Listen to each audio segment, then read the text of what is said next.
और अब हमारे साथ में बिहार के डीजीपी जुड़ रहे हैं। Over to you Ashit sir. जी शुक्रिया पूजा। तो लॉकडाउन 3 आज से शुरू हो रहा है और लॉकडाउन 3 में कुछ रियायत भी दी गई हैं, अलग अलग जोन बांटे गए हैं। इसको लेकर थोड़ा कन्फ्यूजन भी है, इसीलिए हमने सोचा कि क्यों ना सीधे जो इम्प्लीमेंटिंग एजेंसी हैं, यानी जो पुलिस जिसके पास इस लॉकडाउन 3 को इम्प्लीमेंट करने की जिम्मेदारी है, उन्हीं से बात करें और जानें। और सीधे हमारे साथ पटना से जुड़ेंगे गुप्तेश्वर पांडे जो डीजीपी हैं बिहार के। गुप्तेश्वर जी, सबसे पहले तो न्यूज़ वन इंडिया की तरफ से आपका बहुत बहुत धन्यवाद। अपने तमाम व्यस्त कार्यक्रम से आपने समय निकाला। सबसे पहले गुप्तेश्वर जी यही जानना चाहेंगे कि लॉकडाउन 3 आज से शुरू हो रहा है। पहले जो 2 लॉकडाउन थे उनसे आज का लॉकडाउन थोड़ा अलग है, क्योंकि इसमें कुछ तरह की रियायतें दी गई है। इसको लेकर थोड़ा कन्फ्यूजन है। अगर मैं आपसे जानना चाहूँ सबसे पहले कि बिहार में लॉकडाउन 3 के इम्प्लीमेंटेशन को लेकर खासतौर पर जोन वाइज किस तरीके से इम्प्लीमेंटेशन की तैयारी की गई है, इस बारे में अगर आप बता सकें दर्शकों को। नमस्कार। देखिए, मैं आपको सीधी सीधी बात बताता हूं। बिहार में हम लोगों ने कोई ग्रीन जोन नहीं रखा है। बिहार के अंदर कोई ग्रीन जोन नहीं है। पूरे बिहार को केवल 2 जोन में बांटा है हम लोगों ने। एक रेड जोन है, एक ऑरेंज जोन है। आम जनता के लिए आपके माध्यम से बिहार की 12 करोड़ आवाम तक के बात पहुंचाना चाहता हूं कि आम जनता के लिए तो किसी प्रकार की कोई छूट नहीं है। जैसे पहले चरण का लॉकडाउन था या दूसरे चरण का लॉकडाउन था, वैसे ही आम आवाम के लिए तीसरे चरण का लॉकडाउन भी है। ये बात सबको पूरी अच्छी तरह से अपने दिमाग में बिठा लेनी चाहिए। अब रही बात जोन की, तो बिहार में केवल 2 ही जोन है। एक ऑरेंज जोन है, एक ग्रीन जोन है। एक ऑरेंज जोन है, एक रेड जोन है। रेड जोन में कोई एक्टिविटी अब नहीं हो रही है, लेकिन ऑरेंज जोन में कुछ छूट दिया गया है। कंस्ट्रक्शन के काम होंगे, सरकारी बहुत सारी योजनाएं हैं वो चलेंगी। मनरेगा का काम होगा, जल जीवन हरियाली का काम होगा, नल जल का काम होगा। बहुत सारी चीजें, छोटी छोटी इंडस्ट्री, उनको सोशल डिस्टेंसिंग रखते हुए उनको खोलने का आदेश दिया गया है। कुछ दुकानें भी खुलेंगी। लेकिन ये बात बहुत अच्छी तरह से समझ लेनी चाहिए कि बिहार में इंटर डिस्ट्रिक्ट मूवमेंट पूरी तरह से बंद रहेगा। एक जिले से दूसरे जिले में नहीं जा सकते हैं। मोटरसाइकिल भी पास पर, और एक मोटरसाइकिल एक ही आदमी रहेगा। विशेष परिस्थिति में, विशेष मेडिकल कारण से, रीजन से, या विशेष किसी स्थिति में अगर 4 चक्के के वाहन का पास आपको मिलता है तो ड्राइवर के अलावा 2 आदमी नहीं बैठेंगे। और ये बात बहुत स्पष्ट हो जानी चाहिए बिहार के लोगों को कि बस सेवा, public transport, cinema hall, mall, shopping complex, खेल परिसर, swimming pool, entertainment park, theatre, auditorium सब बंद रहेंगे। सारे धार्मिक स्थल, धार्मिक आयोजन बंद रहेंगे। मंदिर, मस्जिद, चर्च, गुरुद्वारा, कोई सामूहिक पूजा नहीं, सामूहिक इबादत नहीं। 65 वर्ष से कम उम्र के 65 वर्ष से ज्यादा उम्र के जो लोग हैं वो घर से नहीं निकलेंगे। गर्भवती महिलाओं को घर से नहीं निकलना है। 10 वर्ष से कम उम्र के बच्चों को घर से नहीं निकलना है। और ये दुकानें जो हैं, नाऊ की दुकान, सलकूट की दुकान, पान, तंबाकू, गुटखा, सिगरेट की दुकानें बंद रहेंगी। कंटेनमेंट एरिया में तो सब कुछ बंद है, कुछ भी नहीं होगा। सारे स्कूल, कॉलेज, कोचिंग इंस्टीट्यूट सब बंद रहेंगे। इस प्रकार से आम जनता के समझने की चीज इतनी ही है कि उनके लिए तो पूरी तरह से ये तीसरे चरण का लॉकडाउन पहले चरण के लॉकडाउन के अनुसार ही है। सारी आवश्यक सेवाएं चालू हैं। आपातकालीन सेवाएं पूर्व की तरह चालू रहेंगी। प्राइवेट कंपनियों के दफ्तर खुलेंगे। 30% से कम, 30% से ज्यादा लोग नहीं उसमें जाएंगे। ये सब व्यवस्था की गई है। लेकिन उन गाड़ियों को, मोटरसाइकिल को, लोगों को आते जाते देख करके, आपातकालीन आवश्यक सेवाओं से संबंधित लोगों को देख करके रोड पर आम जनता को ये नहीं समझना चाहिए कि हमारे लिए भी छूट है। उनको अपने घर में रहना है, जैसे पहले रहते थे वैसे ही रह करके लॉकडाउन के आदेश का पालन करना है। गुप्तेश्वर जी, मगर एक सवाल, जो प्रधानमंत्री ने कहा था कि जान जरूरी है मगर साथ ही जहान भी जरूरी है, और यही कारण है कि लॉकडाउन 3 में कुछ, चूंकि इकोनॉमिक एक्टिविटीज परमानेंटली बंद नहीं रह सकती है, इसीलिए कुछ सेक्टर्स को रियायत दी गई है। लॉकडाउन 3 में कुछ दुकानें और कुछ सेक्टर्स को धीरे धीरे ओपन किया जा रहा है। तो क्या वो मैंने कह दिया, आपने ध्यान से शायद मेरे भाई सुना नहीं। मैंने कह दिया बिहार में 5 ही जिले रेड जोन में हैं। 38 जिलों में, बाकी जिले जो हमारे रेड जोन में नहीं है, ऑरेंज में, जी। तो ऑरेंज में हमने बता दिया कि जितनी इकोनॉमिक एक्टिविटी है, कृषि का काम, इंडस्ट्री का काम, कंस्ट्रक्शन का काम, जल जी। जीवन हरियाली का काम, मनरेगा का काम, जी जी। ये सब काम शुरू होने करने का आदेश दे दिया गया। यही फर्क, इनसे जुड़े लोग मतलब बाहर निकल सकते हैं, मैं ये बस क्लैरिफिकेशन इनसे जुड़े लोग निकलेंगे, उसका सिस्टम है, उसका पास है, तो उनको निकलते हुए देख करके आम जनता को ये नहीं समझना चाहिए कि हमारे लिए भी छूट हो गई। मैं यही समझा रहा हूं। जी एकदम। सवाल ये भी उठ रहा है कि असली चुनौती बिहार जैसे राज्य की अब शुरू होती है, क्योंकि जिस तरीके से केंद्र सरकार ने रेल चलाने का फैसला किया है और छात्र पर्यटकों और प्रवासी मजदूरों को वापस आने की अनुमति दे दी है, बड़ी संख्या में बिहार से, लाखों की संख्या में बिहार लोग पहुंचेंगे अलग अलग राज्यों से, तो आपको लगता नहीं है कि असली चुनौती तो आपकी अब शुरू होती है, क्योंकि अब तक तो आपने काफी हद तक कंटेन कर लिया है?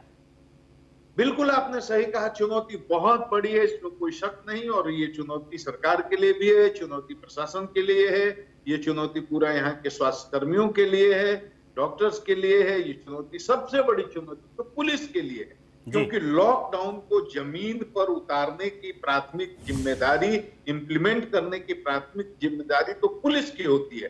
फ्रंट पर रह करके हम लोग खेलते हैं, हर जगह हमारी जरूरत है। आवश्यक सेवाएं जो शुरू हुई हैं उनको सुचारू रूप से चलाने के लिए भी हमारी सर्विस की जरूरत है, आपातकालीन सेवाओं को चलाने के लिए भी हमारी सहयोग की जरूरत है, लॉकडाउन को लागू भी करना है, मनचले लोगों को, उदंड लोगों को रोकना भी है जो बिना मतलब के रूट पर घूमते हैं, स्वास्थ्य कर्मियों की सुरक्षा भी करनी है, अपने को भी बचाना है, पब्लिक को भी संक्रमण से बचाना है।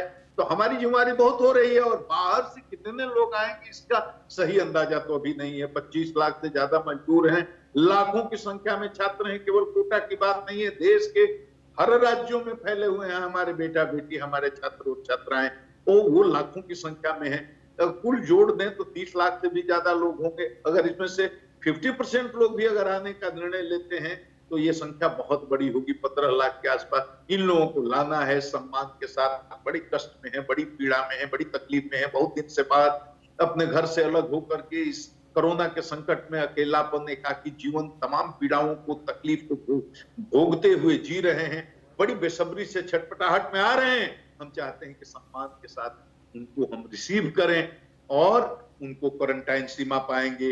वहां क्वारंटाइन सेंटर बना है, मेडिकल टीम है, पुलिस है, मैजिस्ट्रेट हैं, उनके स्वागत की भी तैयारी है, उनके स्क्रीनिंग की भी तैयारी है। वहां से उनको उनके ब्लॉक तक हम पहुंचाएंगे अपनी गाड़ी से, हमारे ब्लॉक में जाएंगे, वहां स्क्रीनिंग होगी, वहां उनको क्वारंटाइन किया जाएगा। उनके खाने के, पीने की, उनके सफाई के लिए साबुन की, नहाने की, धोने की, सारी जरूरत की जो चीजें हैं सब मुहैया आपदा प्रबंधन विभाग बिहार सरकार के आदेश पे उपलब्ध करा रहा है। मेरी प्रार्थना है, मेरा अनुरोध है, मेरी अपील है बिहार के सभी मजदूर भाइयों से कि आप बिहार की आन है, बान है, शान है। बिहार से बाहर बहुत राज्यों की तकदीर आपने बना दी है, आप ही से बिहार की इज्जत है। जब आए तो बहुत मर्यादा में, संयम के साथ, धीरज के साथ हमारा जो एसओपी बना है, हमारा जो तरीका बना है, उसका पालन करें। हम आपको सुरक्षित घर भेजना चाहते हैं क्वारंटाइन करने के बाद, कि आप जाएं तो आपका परिवार सुरक्षित, आपका गांव सुरक्षित, आपका मोहल्ला सुरक्षित, और ये बिहार सुरक्षित, ये भारत सुरक्षित। आपकी सुरक्षा के लिए हम कर रहे हैं। कहीं भी किसी स्वास्थ्य कर्मी से, प्रशासन के आदमी के, पुलिस के आदमी से कहीं उलझे नहीं, कहीं झंझट न करें, और प्यार और सम्मान के साथ हम आपका स्वागत करेंगे, आपकी सारी व्यवस्था करेंगे। हमारा अनुपालन करिए नियम का, उसके बाद स्वस्थ और बिल्कुल सुरक्षित होकर अपने घर जाए। मगर एक सवाल, मामला हालांकि प्रशासनिक है, सीधे तौर पर आपसे जुड़ा हुआ नहीं है, मगर कहीं ना कहीं आप सरकार के अंग हैं। बहुत लोगों का ये कहना है कि जिस तरीके से प्रवासी मजदूरों को, छात्रों को बाकी राज्य के सरकारें लेकर आई, बिहार सरकार जो है फैसला नहीं ले पाई, एक तरीके से क्या कंफ्यूजन की स्थिति में रही। मैं स्पष्ट कर देता हूं, भारत सरकार की जो गाइडलाइन निर्गत हुई थी उसमें स्पष्ट निर्देश था कि एक्सट्रीम मेडिकल इमरजेंसी को छोड़ करके किसी को भी एक राज्य से दूसरे राज्य में जाने की अनुमति नहीं होगी जी। अब बाकी सरकारें कैसे लाएं उसके बारे में मुझे कोई टिप्पणी नहीं करनी है, लेकिन यहाँ की बिहार सरकार ने एकदम 100% जो भारत सरकार का मार्ग निर्देशन था, जो गाइडलाइन थी, लॉकडाउन का नियम था, उसका 100% पालन किया। और बिहार, हमारे ही मुख्यमंत्री ने अनुरोध किया, भारत सरकार से कि हमारे मजदूर, हमारे बच्चे कोटा में और देश के कोने कोने में फंसे हुए हैं, छटपटा रहे हैं घर आने के लिए, तो कुछ आप नई गाइडलाइन इशू कीजिए कि हम आप उनको बुला सके, माने ला सके, उनके आने का रास्ता खुल जाए। और रास्ता खुला, इसी हमारी ही सरकार के अनुरोध पर, बिहार सरकार के अनुरोध पर भारत सरकार ने नया गाइडलाइन भी इशू कर दिया, रास्ता खुल गया आने का। अब आने लगे हैं तो हम बिहार सरकार और सारी बिहार सरकार की मिशनरी, मैं एज ए डीजीपी बात कर रहा हूं, बिहार सरकार के प्रवक्ता की तरह नहीं, लेकिन मैं सरकार का अंग हूं, मैं सब देख रहा हूं कि कितनी संवेदनशीलता के साथ सरकार ने इस मुद्दे को उठाया, आने का रास्ता साफ किया। अब जो आ रहे हैं उनके लिए कितनी जबरदस्त तैयारी है, हर ब्लॉक में क्वारंटाइन सेंटर, सीमा पर उनके स्वागत की तैयारी, भोजन की तैयारी, नाश्ता की तैयारी, दवा की तैयारी, उनकी जांच की तैयारी, उनके स्क्रीनिंग की तैयारी, उनको सुरक्षित उनके घर भेजने की तैयारी, ये सब हम कर रहे हैं। तो हमने लॉकडाउन के नियमों का सख्ती से पालन किया, उसमें कोई उदारता नहीं दिखलाई। एक सवाल कई लोगों ने नहीं किया। जी गुप्तेश्वर जी, एक आपका इशारा उन बाकी राज्य सरकारों की तरफ है जिन्होंने जो है आप कह रहे हैं गृह मंत्रालय के गाइडलाइंस को तोड़कर अपने छात्रों को पहले लेकर आ गए। मेरा इशारा किसी राज्य सरकार तरफ नहीं है, मेरी हैसियत नहीं है कि मैं किसी राज्य सरकार पर टिप्पणी करूं। मैं सिर्फ ये कह रहा हूं कि बिहार सरकार ने भारत सरकार के द्वारा जारी गाइडलाइन का बिल्कुल ईमानदारी से, सख्ती से पालन किया और इसी कारण बाहर के लोग नहीं आ पा रहे।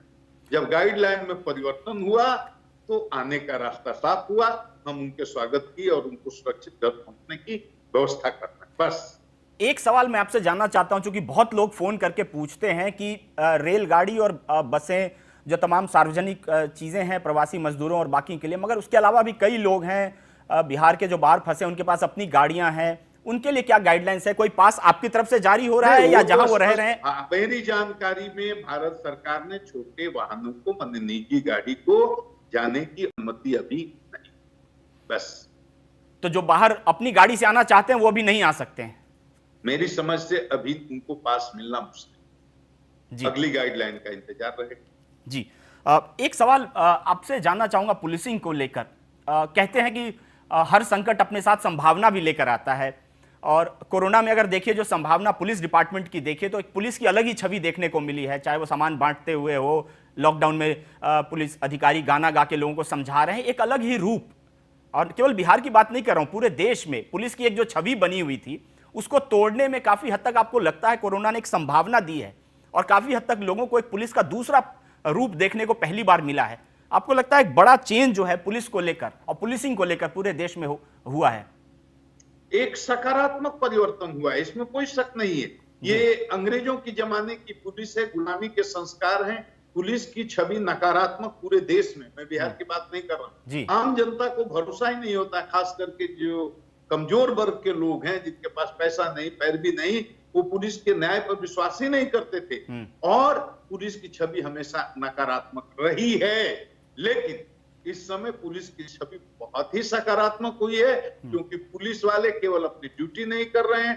किसी पुलिस को, हमारे यहाँ देखिए 1 लाख लोग हैं, लेकिन किसी को रक्षा कवच थोड़ी है, कोई सुरक्षा की व्यवस्था नहीं, और दिन भर 24 घंटे जनता की सेवा में फ्रंट पर रह करके अपने जान को जोखिम में डालकर जनता की सेवा कर रहे हैं, लोगों को संक्रमण से बचा रहे हैं, खुद बच रहे हैं, और लॉकडाउन के नियमों का पालन कर रहे हैं, करवा रहे हैं, और शाम के समय जब उनको मौका मिलता है तो गरीबों की सेवा कर रहे हैं, गरीबों को हॉस्पिटल पहुंचा रहे हैं, उनको दवाइयां पहुंचा रहे हैं, उनको भोजन की व्यवस्था कर रहे हैं। हमारे यहाँ तो नक्सल प्रभावित क्षेत्रों में हमारे थानेदार जाकर के गरीबों को खाना खिला रहे हैं। हमारे यहाँ थानेदार और सिपाही मरीजों को खून दे रहे हैं, गरीबों को जिसको जरूरत है उसको खून दे दें।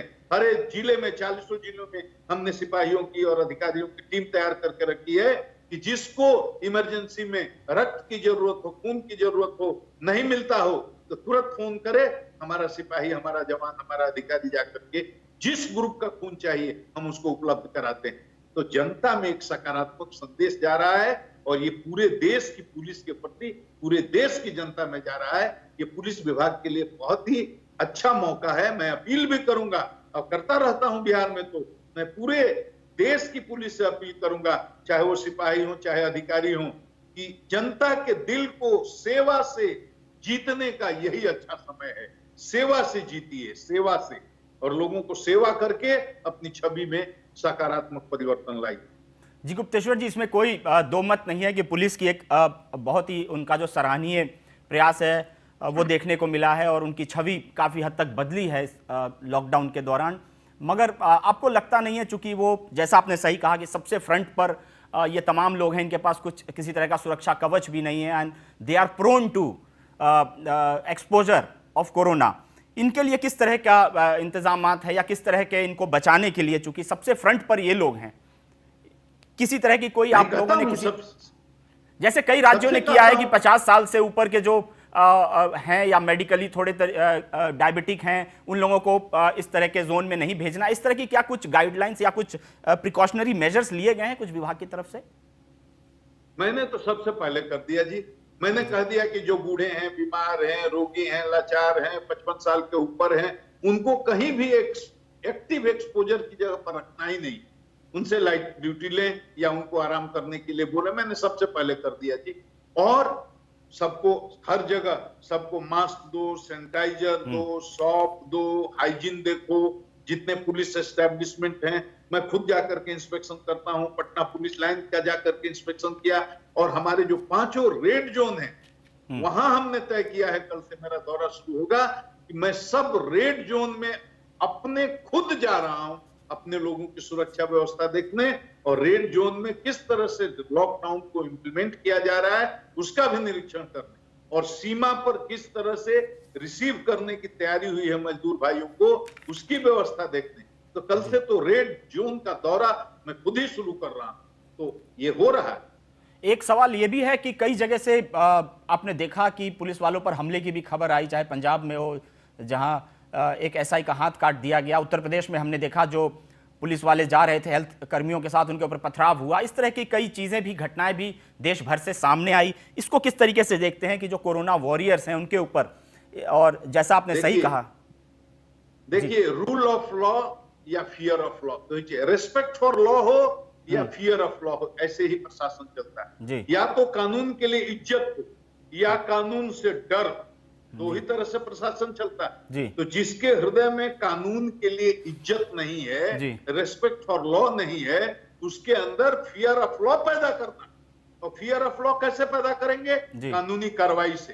तो हमारे यहाँ भी ऐसी घटनाएं हुई हैं, जहां भी घटना होती है तुरंत फौरन एफआईआर दर्ज होता है, फौरन गिरफ्तारी होती है, फौरन उनको अरेस्ट करके जेल भेजते हैं, इन्वेस्टिगेशन होती है, चार्जशीट करते हैं। और मैंने तो यहां तक कहा है कि जो भी कोरोना योद्धाओं पर हमला करते हैं, चाहे डॉक्टर की टीम पर करें या पुलिस पर करें या प्रशासन के लोगों पर करें, उनको चार्जशीट करके स्पीडी ट्रायल कराएंगे। और इतना ही नहीं, थाने में रखी जाने वाली गुंडा पंजी में उनका नाम चढ़ाएंगे, वो घोषित गुंडा उनको हम करार देंगे। ये हमने किया है, बहुत कड़ा स्टेप उठाया है। पंजाब में एक सब इंस्पेक्टर की बांह काट ली गई, मैंने पंजाब डीजीपी से बात करी। उसके बाद मैंने उस हरजीत सिंह सब इंस्पेक्टर से खुद यहां से पंजाब में फोन से बात करी, उसका मनोबल बढ़ाया, हौसला बढ़ाया। पुलिस कोई अलग नहीं है, Kerala police, Punjab police, Bihar police, UP police या हरियाणा पुलिस, सारी पुलिस एक है, यहां तक कि पारा मिलिट्री भी, सब हमारे अंग हैं, सब हम आप लोग आपस में एक हैं। और किसी के सम्मान पर कोई अगर हमला होता है, इसको कभी भी बर्दाश्त नहीं किया जाए। एक और चीज देखने को मिली है इस लॉकडाउन में कि सोशल मीडिया का बहुत दुरुपयोग हो रहा है। आप देखिए, अभी हाल ही में देखा झारखंड में भी कि कुछ जो फल विक्रेता हैं वहां धार्मिक प्रतीक लगाए गए, और ये तमाम तरह के जो उन्माद है, जाति और धार्मिक उन्माद। क्या आपको लगता है कि ये भी एक बड़ी चुनौती पुलिसिंग के लिए हो रही है, जो सोशल मीडिया है? भाई साहब, मैं आपको प्रणाम करता हूं, बहुत सुंदर सवाल पूछा है आपने। मैं जवाब दूंगा तो मेरी बात आम आवाम तक पहुंचेगी और ऐसे दुष्टों तक भी पहुंचेगी जो सांप्रदायिक सद्भाव को खराब करना चाहते हैं। देखिए, बिहार ऐसा प्रदेश है जिसने बड़ी बड़ी चुनौतियों को बहुत सलीके से निपटा लिया। इस साल एक से एक चुनौतियां हमारे सामने आई, एक से एक मामले आए जिसमें सांप्रदायिक सद्भाव फैसला खराब हो सकता था, चाहे वो 370 का फैसला हो या ट्रिपल तलाक का फैसला हो या बाबरी मस्जिद राम जन्मभूमि का फैसला हो या सीआईए एनआरसी कई तरह के ऐसे अवसर आए जिसमें सांप्रदायिक सद्भाव को बिगाड़ने की कोशिश की जा सकती थी। आप पूरे देश ने देखा, बिहार में पत्ता नहीं हिला, कहीं सांप्रदायिक सौहार्द खराब नहीं हुआ। और कोरोना के समय में भी कई लोगों ने कोशिश की, उल्टा सीधा पोस्ट करके, भड़काऊ पोस्ट करके, सांप्रदायिक पोस्ट डाल करके और आपस में नफरत फैलाएं और फसाद की नौबत फैलाएं। 100 आदमी को हमने बंद कर दिया। जो हिंदू हो, मुसलमान हो, कोई भी हो, कोई जात हो, कोई कौम हो, कोई मजहब का आदमी हो, जो समाज में नफरत फैलाने की कोशिश करेगा और फसाद फैलाने की कोशिश करेगा, उसके लिए एक ही कानून, हम बहुत सख्ती से उसको निपटेंगे। पकड़ पकड़ करके सबको जेल में डाला और बोला हम चार्जशीट करेंगे, स्पीडी ट्रायल कराएंगे और असामाजिक सांप्रदायिक तत्वों की सूची में, वो गुंडा पंजी में आपका नाम भी चढ़ाएंगे कि जब जब आपके इलाके में जब जब भी दंगा फसाद की स्थिति आएगी, सांप्रदायिक तनाव पैदा होगा, तब तक आपको खोजा जाएगा। तो बिहार तो सांप्रदायिक सद्भाव की भूमि है, ये शांति, अहिंसा, मोहब्बत, प्रेम की भूमि है। ये मौलवियों की, पीरों की, संतों की, फकीरों की, ऋषियों की, मुनियों की ये भूमि है। ये गांधी की कर्म भूमि है, ये बुद्ध की और महावीर की ये कर्म भूमि है। तो बिहार में कभी सांप्रदायिक सद्भाव को बिगड़ने नहीं देंगे, ये हम लोगों का संकल्प है और हम ऐसे लोगों से बहुत सख्ती से निपटते भी हैं, आगे भी निपटेंगे। गुप्तेश्वर जी, आपने बहुत ही अपना बहुमूल्य समय निकाला है, 1-1 मिनट आपका कीमती है, ज्यादा समय आपका नहीं लूंगा। एक अंतिम सवाल, चूंकि लोग भी एक तरफ लगभग 6 हफ्ते से ज़्यादा से लॉकडाउन में हैं, दूसरी तरफ आपके जो विभाग, पुलिस विभाग के लोग हैं, वो भी लगातार टायरलेसली वर्क कर रहे हैं। कोई एक मैसेज, अंतिम मैसेज आप देना चाहेंगे लोगों के लिए लॉकडाउन को लेकर और कोरोना से किस तरीके से लड़ा जाए, और सिपाहियों के लिए और आपके जो खुद के वॉरियर्स हैं जो फील्ड में हैं? आम पब्लिक से मेरी एक ही प्रार्थना, हाथ जोड़ करके मेरा निवेदन है, जो भी हमको सुन रहे हैं, देख रहे हैं या बाद में भी सुनेंगे, देखेंगे, हाथ जोड़ करके मैं प्रार्थना करता हूं, विनती करता हूं, कोरोना के बारे में बताने की जरूरत नहीं है, कितनी महा खतरनाक, कितनी महा संक्रामक बीमारी है ये सटने से नहीं, 1 मीटर के नजदीकी दूरी होने से कभी भी किसी को कहीं भी हो सकती है। बड़े बड़े देश तबाह हो गए, जो अपने को बड़ी तोप समझते थे, उन दोषों वो सारे देश पस्त हो गए। कोरोना बहुत बड़ी बीमारी है और कोरोना हिंदू नहीं जानती, मुसलमान नहीं जानती, सिख नहीं जानती, ईसाई नहीं जानती, भाषा नहीं जानती, प्रांत नहीं जानती, देश नहीं जानती, कोई सीमा नहीं। कोरोना मानवता की शत्रु है। सब मनुष्यों को, आप जात से ऊपर उठिए, मजहब से ऊपर उठिए, दल से ऊपर उठिए, देश से ऊपर उठिए, भाषा से ऊपर उठिए, संप्रदाय से ऊपर उठिए और एक साथ एकजुट होकर के कोरोना के खिलाफ लड़ाई में उतरिए। और लड़ाई में उतरने का एक ही तरीका है कि लॉकडाउन के नियमों का पालन करिए, घर में रहिए, खुद संक्रमण से बचिए, दूसरों को बचाइए। आपकी पीड़ा, आपकी परेशानी सब हम लोग समझते हैं, लेकिन आप ही के लिए विनती करते हैं। पुलिस भाइयों से मैं अनुरोध करूंगा कि आपकी परीक्षा का समय है, जनता के दिल जीतने का समय है, सेवा इतना कीजिए, शील के साथ, विनम्रता के साथ, लेकिन पूरी तरह से मुस्तैदी के साथ ऐसा सेवा करिए कि जनता आपका नाम ले। और पुलिस, ये कोरोना संकट खत्म होते होते पुलिस और पब्लिक की दोस्ती एक प्रगाढ़ रिश्ते में बदल जाए। और पत्रकार भाइयों से भी अनुरोध करूंगा, सोशल मीडिया पर जो लोग काम करते हैं उन लोगों से भी अनुरोध करूंगा कि किसी समाचार को तोड़ मोड़ करके आधा अधूरा न पेश करें, सही जानकारी लोगों तक पहुंचाएं, कोई भड़काऊ पोस्ट न पैदा करें जिससे सांप्रदायिक सद्भाव को खतरा हो। इस तरह से हम लोग अपनी अपनी तरफ से इस देश की सेवा कर सकते हैं और हिंदुस्तान में कोरोना को हारना है, कोरोना हारेगा, ये देश जीतेगा, इस बात का मुझे पक्का विश्वास। तो गुप्तेश्वर पांडे जी, बहुत बहुत धन्यवाद न्यूज़ 1 इंडिया से जुड़ने के लिए, आपने अपना बहुत ही कीमती समय निकाला है। तो ये गुप्तेश्वर पांडे जी सीधे पटना से जुड़े थे हमारे साथ, बिहार के डीजीपी, और तमाम बहुत ही विस्तार से उन्होंने बताया कि कितनी बड़ी चुनौती कोरोना है, और उन्होंने अपील भी किया कि लॉकडाउन का पालन आम आदमी करे, और साथ ही साथ पुलिस जिस तरीके से काम कर रही है उसको लेकर भी उन्होंने तारीफ की है।